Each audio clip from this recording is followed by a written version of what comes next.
Hello everyone, welcome back.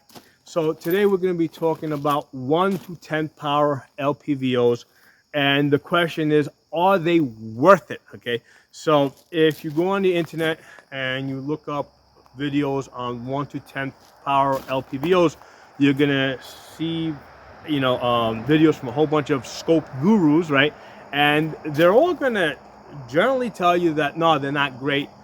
They're going to start listing all the shortcomings, right? They're going to talk about clarity. They're going to talk about color. They're going to talk about, some distortion. They're going to talk about weight. They're going to talk about length.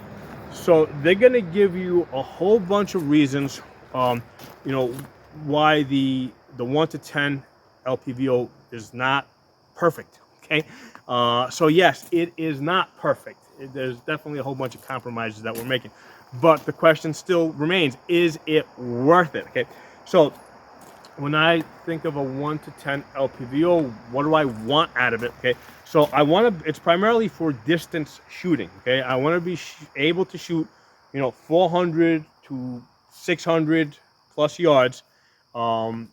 And also have that one power capability where I can basically drop down to 10 yards and be able to make my hits, with just the flip of the dial. Okay, so now, some people say, hey, there's too many compromises.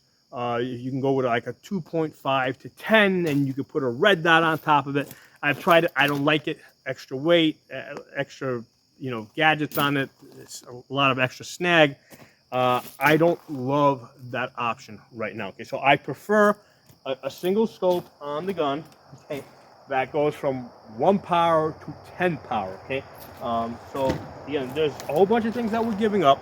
But again, the thing is, like, I have a goal here. The goal is I want to be able to hit 400, 500, 600 yards and be able to also go down to CQB distance. Does it accomplish that? Okay, how well does it accomplish that? And I guess more importantly, why does it accomplish the thing that it accomplishes? Where, and is that thing missing in, let's say, if you have like a 1 to 6 or a 1 to 10 or a 1 to 8, right? Is it is the 1 to 10 delivering something that the 1 to 8 can't deliver? And I got a 1 to 8 right here. This is the Primary Arms PLX 1 to 8. So this is a $1,500 scope.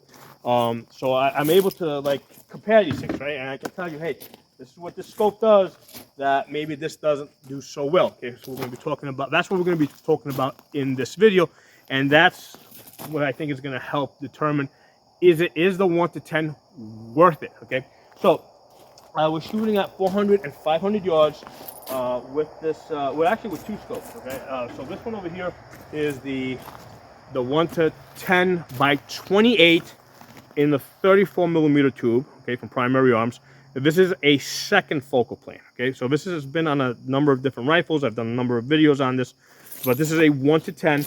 I've had this for about 4 years, right? So I've done a bunch of videos on this. I've been working with this for a while. Before this, I had a Swamp Fox 1 to 10. So I also got a video on that. I worked on that for a while. I did get rid of that just because I wasn't too crazy about the reticle. I like the Primary Arms reticles better. Okay. I like the ACSS style, the combat reticles. But the point is, I also had worked with Swamp Fox 1 to 10. And then that was 4 years ago. And then I got this one 4 years ago, the 1 to 10 by 28 second focal plane. And then I think about 4 months ago, I got this 1 to 10 by 24 first focal plane from Primary Arms. Okay. So I've been working on this now for at least 4 months.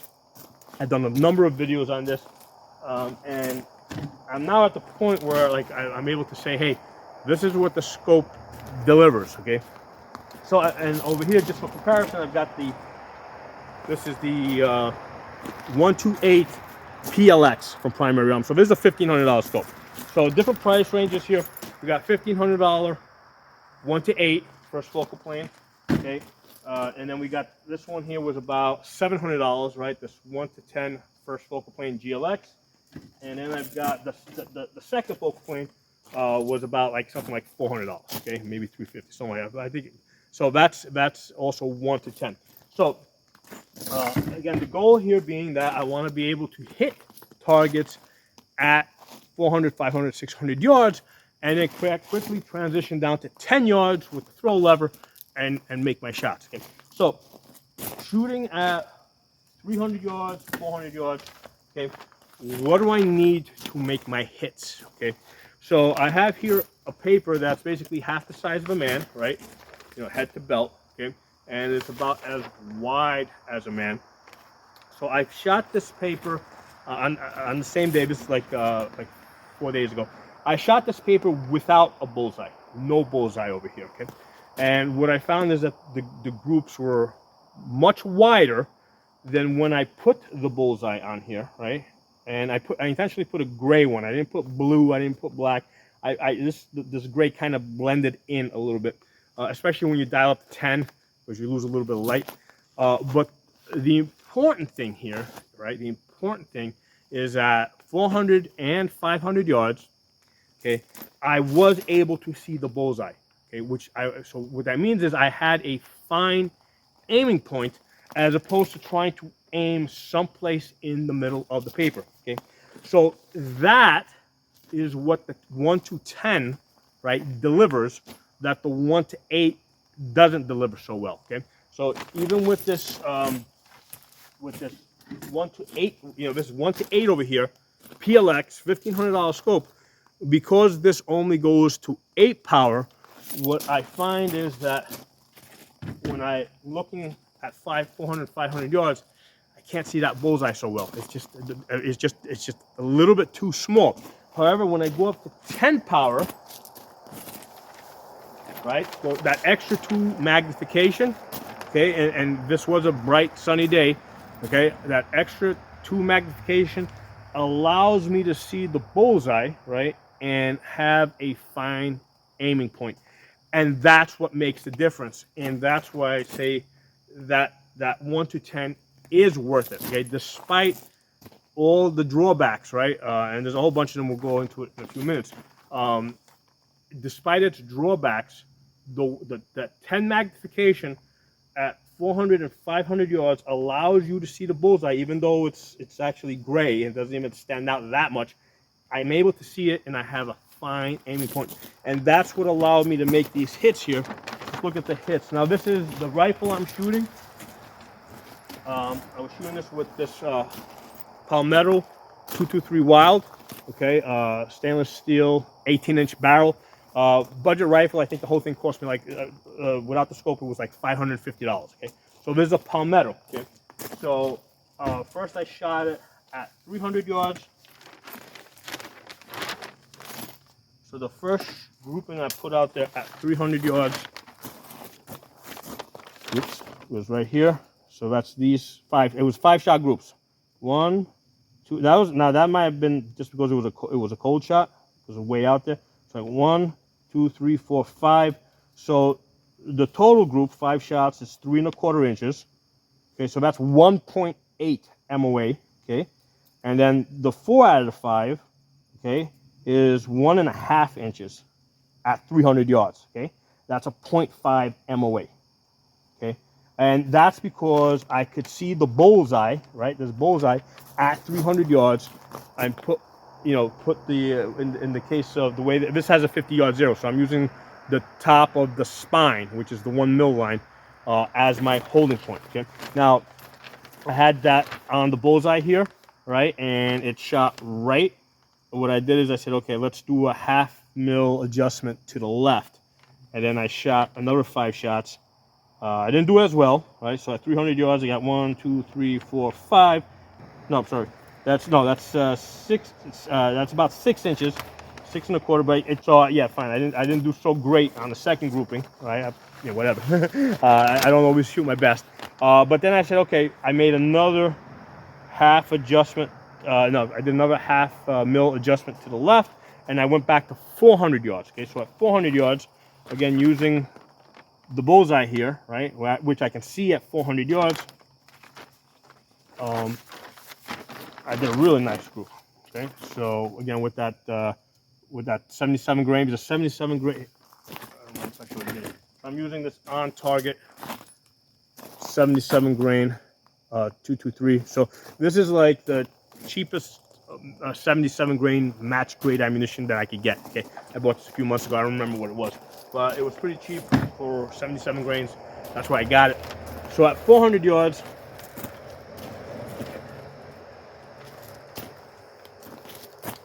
400 yards, I got a 6.5 inch group at 400 yards, which comes out to a 1.6 MOA. Okay, so at 400 yards. So the reason why I was able to get this tight group at 400 yards is because I could see the bullseye, even though it's grayish, right? I could still see it, and my hold at 400 yards was the 2 mil mark, and I was, after the adjustments I made, I was able to like center perfectly on the paper. Okay, so at that particular moment there was no wind apparently, so it came in pretty nice. Okay, now I did move back to 500 yards. Okay, so at 500 yards, again I have this grayish bullseye here.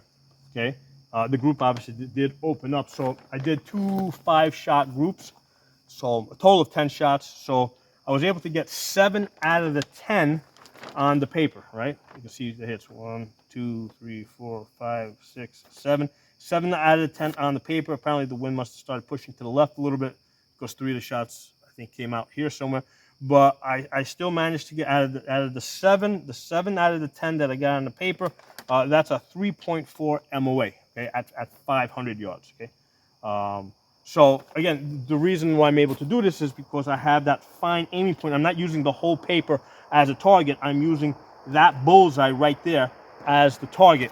And the saying is, aim small, miss small. Okay, so if you have a fine aiming point and you focus on that, your groups are going to be a lot tighter. Okay, let's put this down for a minute. So I also had this Vepr. This basically is an AK that shoots 308s, right? So this is the Vepr 308 AK, and this has that 1 to 10 second focal plane scope. And with this one, now on this one I didn't have a bullseye. Okay, so I did not have a bullseye on this. On this one, I'm using like just the center of the paper. And at 300 yards, yeah, the groups opened up considerably. I got 4 out of 5 at 4.3 MOA. Okay, not terrible, but the point is I didn't have that fine aiming point. And that was at 300 yards. At 400 yards, the group. Well, actually, I got 1, 2, 3 shots at 8 inches, and then the fourth one opened over here, all the way down here to 20 inches on the fourth one. So again, there was a big disadvantage here in not having that fine aiming point. Okay, so I'm trying to basically just I've got the let's say at 400 yards, I'm using the 2 mil line, and I'm just trying to hold it in the center. So being able to see a bullseye, right, and that might be an imprint on somebody's shirt, right, or it might be a belt buckle, or it might be a helmet, But if you can pick out a fine aiming point and hold on that rather than just a big blob, right, that's going to increase your accuracy. So, and I've done this. This isn't the only time I've done this, right? So I've seen that when I'm shooting with a magnification where I can see the bullseye, I shoot tighter groups. If I'm shooting and I don't see the bullseye, the groups open up. Okay, so now there might be people out there that, hey, they don't need to see a bullseye. Their eye is able to center perfectly on the paper, and that's fine. That works for you. That works for you. But for me, it helps if I can see the bullseye and I can focus on that. And that's what the 10X does for me, that the 8X is not able to do so well at 400 and 500 yards. Okay, and again, I have a premium, right, primary arms PLX scope here, $1,500 scope. So clear glass, Japanese glass, all that. Still, the more magnification makes a difference. Okay, more magnification helps you get your hits on target at further distance. despite the shortcomings. Okay, so what are some of these shortcomings that we're talking about? Well, the first one is going to be size. Okay, so even with this SLX scope, right? This thing is very long. Okay, so the whole thing, I think it's 11 inches long, and particularly the part from here to here is also pretty long, which means that you have to basically push the scope forward. Okay, so hold this on this one. It is about 6 inches from the belly over here of the turrets. It's about 6 inches back. Okay, so that's with the second focal plane scope. Now, the second focal point scope, I've had issues with it because what happens is, in some instances, if you're trying to shoot prone or in some awkward position, right, or particularly with this rifle over here, where the height on this is not correct, really. I have to put my jaw on the stock in order to center my eyeball. Okay, so what I found is in some awkward positions, I would really like to dial this back, right, to maybe a 4 or a 5, just because the position's so awkward, so I can get a better eye box. But what happens is when you do that with the second focal plane scope, the measurements, the bullet drop, the mill lines, the range estimating, none of that's accurate. Okay, so you have to be in 10 magnification with this with the second focal plane scope, so that your bullet drop and all the other measurements will be accurate. So for that reason, I will tell you guys, absolutely do not get a second focal plane scope if you plan to use the bullet drop, the range estimating, all the features that are in the reticle. Okay, and if you're getting a scope like this, right, you want to have all those features. You want to have the auto ranging, the bullet drop, the mill lines, to be able to lead targets. You want all that in the reticle. Okay? So that's the reason why, as soon as this scope became available, right, so the 1 to 10 by 1 to 10 first focal plane, I jumped on it. Okay, because this is something I had been looking for. Because the nice thing with this is, if I'm in an awkward position and the 10 is like, okay, whatever reason I'm shooting awkward, I can't get, I just dial this back down, let's say to 5 or 6, right? So now the eye box is more forgiving, right? And I can still see the reticle with all the measurements on it. I can do all my range estimating. So that's like an absolute for a 1 to 10 scope. It has to be first focal plane, okay? Now, when I was shooting this, I found that I did not have any issues with the eye box. I was able to get into position without too much trouble. Okay, the thing I have found with this is, first of all, it's a very long, the other one was 11 inches. This one is 12 inches, okay? So this is very long, okay? And in addition to that, there's a lot of length from the turret's back. So whereas the other one was 6 inches from here to there, this one is 6 3/4 inches, almost 7 inches from here to there, which means that I have to push the scope as far forward as possible, and that's still enough room, because normally I would keep my stock here, and there I have terrible I have terrible scope shadow.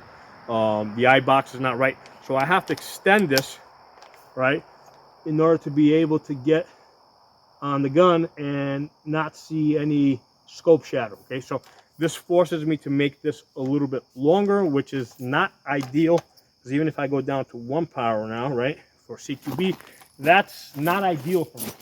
Okay, that's not ideal. The issue here is that the eye relief on this is 4.5 inches, right? So 4.5 inches, my eye needs to be like way back here, which means I got to extend the stock a lot. And I suppose the solution to this, because here's the thing, the rail mount has to be on the upper receiver. I've tried sliding it forward on this a little bit. It actually threw me through, because I tried taking it off, putting it back on slightly forward, and my zero was like way off. Okay, I could have adjusted it, but I'm like, I don't want to do that. So I just brought it back. I kept it on the upper receiver. At some point, hopefully, maybe I'll find a scope mount that pushes the scope even further, But again, as you push the scope further forward, now you got more weight further out on the gun. Okay, so that's like one of the drawbacks. Okay, that's actually like the main drawback I have found is that the eye relief is such, right, that I have to extend the stock in order to be, be able to get on this gun in any awkward position and not see scope shadow. And that's really the test, right? You want to be able to, like, get into these awkward positions, left side, right side, and get on the gun, right, without seeing scope shadow. Okay. So that's really the test, right? Don't just do things perfect, because life isn't perfect. Sometimes you gotta do things weird, right? So, so that's the main drawback. That in order for me to be able to get on this gun, right, in any weird position and not get scope shadow, I have to extend the stock, or I have to get a different scope mount that will allow this to go forward another, like, whatever, 2 inches. And then I'm just going to have more weight forward, so it makes more sense to just extend the stock and just live with that little uncomfort. When I go, so that's the main issue I've had with this scope. When I go from 8 magnification to 10, and this was a sunny day I was shooting, yes, I could see that there was a little drop in the light, right? It wasn't as bright when I was looking at the scope, but the thing is that I could still see that gray bullseye on the paper, okay? So even with the loss of light coming through the scope, when I maxed out the magnification, the end result was I could see the bullseye better, even though it was, a little bit less lit. The color wasn't as bright. So it's like, okay, so what do I need to do? I need to hit my target. Where do I need to hit my target? I need to be able to see the bullseye, right? So where am I going to see the bullseye best? And what I found is practically it was in the max magnification. Another thing I have found with this 1 to 10 is that for example, when you're in 1 power, if your head is not in the perfect position, and then you go, if you look to the outer edges, you can see a little bit of distortion.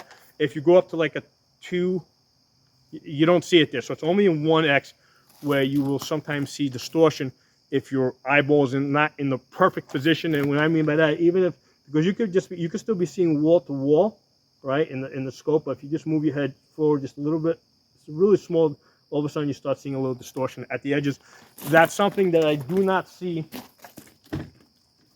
in the 1 to 8, right, in this PLX, right? So with this, if I move my head to the sides a little bit, I really don't see that distortion. I'll get into the shadows before I start seeing distortion. This PLX is, the outer walls of the scope are a little bit thinner, but I think that's more of a feature of it being a PLX versus a GLX. The PLX, of course, being the $1,500 one versus the $700 one. So we're not gonna harp too much on that. So some other things that I've had issues with. This is more of a quality control thing. The Allen screws and the Allen, because these are resettable turrets, right? You can reset your zero. The Allen screws and the Allen keys that they sent did not match up. Okay, I had to send it back in order for them to try and match it up, and they, in the end, one of them didn't match up anyway. I had to figure out something on my own. Basically, I found a different Allen key. So there was a bit of a quality control issue there with Allen keys and Allen screws for the turret not matching up. The first one I got that I received had a parallax problem, right? Because the scopes are supposed to be parallax for 100 yards, and I think the one that I got, the first one I received, was parallax for like 10 yards. Because I could see like, a ladybug at 10 yards, and I could see fine at 100 yards. But then when I went out to 200 yards, all of a sudden, like the reticle and the target were like I couldn't get both the reticle and the target into focus at the same time. So that was a parallax problem. The one that I received after that, the second one, right? By the way, I paid for these. I mean, this is not like they're giving me free stuff or anything like that. The second one, so I sent back the one that had a parallax problem. The second one that I got, the parallax was fine, but the problem was that the Allen keys and the Allen screws was like nothing was matching up, right? And the Allen screws were like some weird measurement in millimeters that it was just not common. So they had to figure out what it was, and they had to match it up. So it went back a second time. They sent it back, right? They said that this time they said they were going to hand select one for me. Parallax seems fine. One of the Allen keys and Allen screws didn't match up, but the others did okay. I said, well, you know what? Fine, I'll live with this. Okay. So for the $700 or $750 where I paid for this taxes, there's definite compromises. Okay, there's definite compromises both in performance, right? Because like I said, there's going to be, you know, I talked about the different performances, compromises. There's a weight and size compromise. There's a bit of a quality control compromise, but I'm able to make my hits at 400, 500 yards a lot better than I can with, you know, an 8X, right? With this 10X, I'm able to make those hits better than with the 8X because I'm able to focus on the smaller bullseye, okay? And also I'm able to get down to 10 yards, right, just by flipping the throw lever, and, you know, I can make my hits. Now, when I go, here's the thing now, and I've talked about this in other videos, when you use the diopter here in the back to basically, you're supposed to focus the reticle, but that also kind of ends up focusing the target. If you're sitting like quietly on the range, right, and you got like nothing to do, right, and you're nitpicking stuff, and you look at something at 200 yards, right, through the scope, and then you at something fine like the bullseye, right, and then you look at a bullseye at 10 yards, you're gonna see that either at, you know, you focus your diopter, and you're gonna see that it's really not set and forget. If you want it to be like you're not gonna get it perfect, but if you want it to be at the best focus that you can get, the best focus that you can get is going to be different at 10 yards, and it's going to be different at 200 yards. Okay. However, okay, that's again looking for perfection. Realistically shooting, okay, you don't need it to be the focus to be that perfect. Okay. So when I was shooting this at the 400 and 500 yards, I was at a location where you know, 300 yards I could shoot at my leisure, but when I moved to 400 yards and 500 yards, I had to make those shots fast, right? You know, I had to walk out to a position, make those shots fast, because I wasn't the only person on that property, and basically I didn't want somebody driving across the area that I was shooting. So I needed to make those shots fast, okay? Because I was able to look, all right, nobody's coming, bam, bam, bam. So there was a little bit of pressure there, okay? So under that pressure, right, it wasn't a whole lot of pressure, but there was a little bit of pressure of having to get those shots off fast. I really didn't notice that it was like ever so slightly, that the focus was slightly off. Like, it just didn't matter. As long as I could see my bullseye at 400 yards and 500 yards, I was fine, okay? And likewise, I didn't change, I didn't do any adjustment on the diopter. This is exactly where it was when I was shooting 400 and 500 yards. And now when I get down to 1X and I get on target, yeah, I can see these targets. You know, it's not, I mean, if I try to focus on something like really fine, I'm going to see that, yeah, the focus is ever so slightly off, but it doesn't matter. I mean, I can definitely make my shots, okay? So the focus is going to be ever so slightly off, right? There's going to be there's going to be a focusing difference between, let's say, 400 yards and 10 yards. You know, and it doesn't matter, okay? You can sit there and you can nitpick at it and you can say it's less than perfect, but as far as making those shots, you can make the shots, okay? So it depends on, so it really comes down to, like, how perfect does the scope need to be for you? What's more important, okay? Making your shots or just getting a scope that's perfect? For me, it's just, you know what, I need to be able to make my hits at 500 yards, and I need a gun that works really well at CQB distance. So for me, the 1 to 10 GLX, it has to be a first focal plane, is worth it. Okay, so that's my opinion on this after having worked on this on a whole bunch of months and years. If you go back to the other 10X scopes that I've worked with, that's my opinion, that you do give up some things when you go to 10X, but you know, as far as making your hits at distance, the 10X will allow you to focus on the bullseye a little bit better. which I think is going to give you better hits. Okay, so let me know what you guys think. Drop some comments below, and I'll talk to you all soon.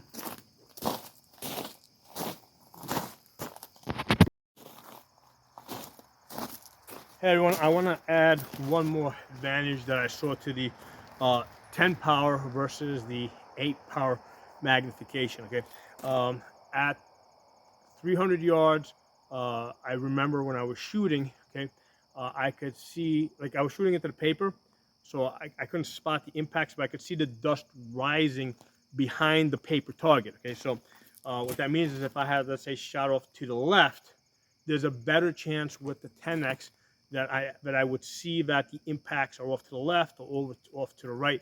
So the higher magnification will give you a better chance of spotting impacts. Now, there's a lot that goes into that. For example, if the dirt's wet, right, there's no dust that's going to come up, or if you're shooting into something that just is not going to give off any indication, you're not going to see it. So under certain circumstances, shooting into certain types of backgrounds, the 10x gives you a better chance of spotting the impacts. However, it may not always be the case depending on what you're shooting it to. Okay.